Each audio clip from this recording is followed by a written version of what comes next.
There are moments in life when the world feels still, yet heavy. You find yourself sitting at the kitchen table, coffee gone cold, staring into nothing.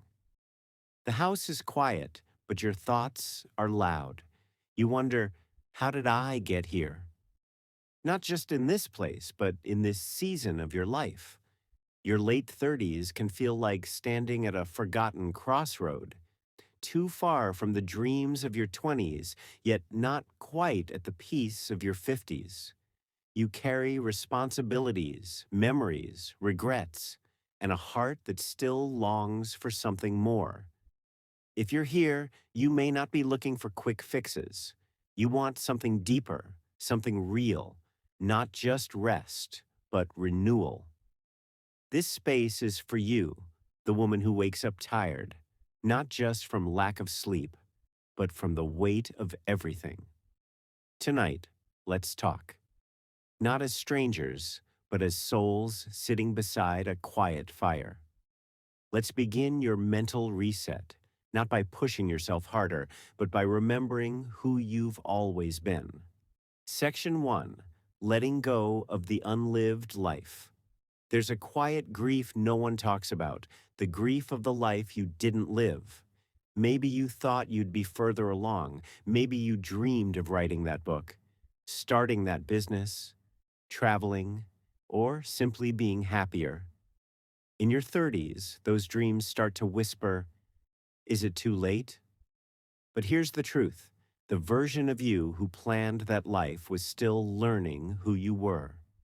She didn't know the terrain. She didn't yet know your strength or the storms you'd weather.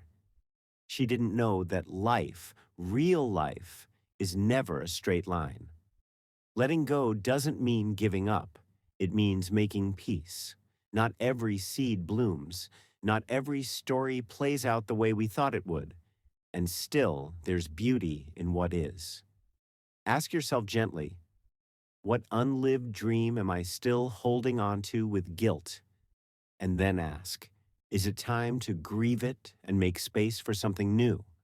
You don't have to carry the weight of what didn't happen. Release it like a bird from your hands, slowly, lovingly. The future still holds space for joy, for creativity, for something better than what you thought you had to have. Section 2, Rebuilding the Inner Home. Now that you've released what was never meant to stay, let's walk into your mind. Like it's a house. Over the years, it's gathered clutter. Old voices echo through its halls. You're not enough. You're too late. You should have figured it out by now. But what if you don't need to tear it all down? What if you just start with one room? Maybe it's the room where you doubt your worth, or the one where you always say yes because you're afraid to say no. Start there. Dust it off. Open a window. Bring in some light. Replace the broken furniture, the beliefs that don't support you. Like, I'm too behind. I don't matter unless I'm useful. I can't change now. And bring in new pieces. I am becoming, not failing. I'm worthy of joy, even in transition. I can begin again. This is how you reset mentally, not by erasing your past, but by editing your space with love, one room, one belief, one small act of renewal at a time. Section 3, Embracing the Quiet Power of No. One of the most powerful tools a woman can reclaim in her 30s is the word no. No to the event that drains you. No to the guilt that's not yours. No to the version of you that was built only for survival. You don't need to justify every boundary. You don't owe your peace to anyone else's comfort. Saying no isn't rejection, it's protection, it's clarity, it's choosing presence over performance. Think of your energy like a garden. You can't water everyone else's plants and wonder why yours are wilting. Begin small. Say no to overcommitting. Say no to social media spirals that steal your peace. Say no to that little voice that says, you're not doing enough. Every no makes space for a deeper yes. Yes to rest. Yes to joy. Yes to a life aligned with who you are, not who you feel pressured to be. Section 4. Returning to stillness. We live in a world addicted to speed, but healing happens in stillness. In your late 30s, your soul begins to whisper, slow down. The mental reset begins here. Stillness isn't laziness, it's awareness. It's what allows your nervous system to settle. It's where truth gets loud and fear grows quiet. Breathe deeply. Sit on the porch. Watch clouds move without urgency. Let your thoughts pass like leaves on a river. Stillness doesn't mean everything stops.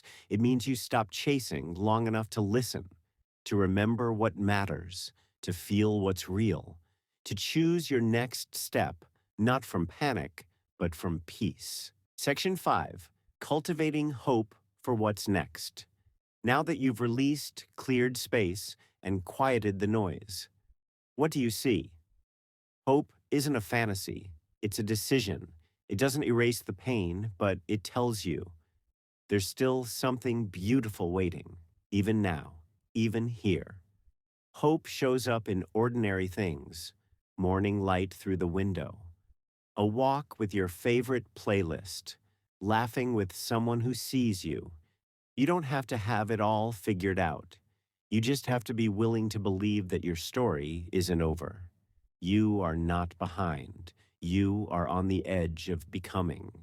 Dear woman, you've carried more than most people know. You've been strong when no one noticed. You've kept going when it felt like everything was falling apart. And still, you rise. Mental resetting isn't about being better. It's about being real, not fixing yourself, but finding yourself again. You are not broken. You are becoming. You are not late. You are right on time. So tonight, I invite you to choose grace over guilt, softness over striving, presence over perfection. You are enough, right here, as you are. If this message met you where you are today, I invite you to subscribe. Here, we reflect, we remember, and we grow together. Leave a comment and let me know where you're listening from, or simply say, I'm resetting. I'll meet you there in the comments with kindness. Until next time, be gentle with yourself.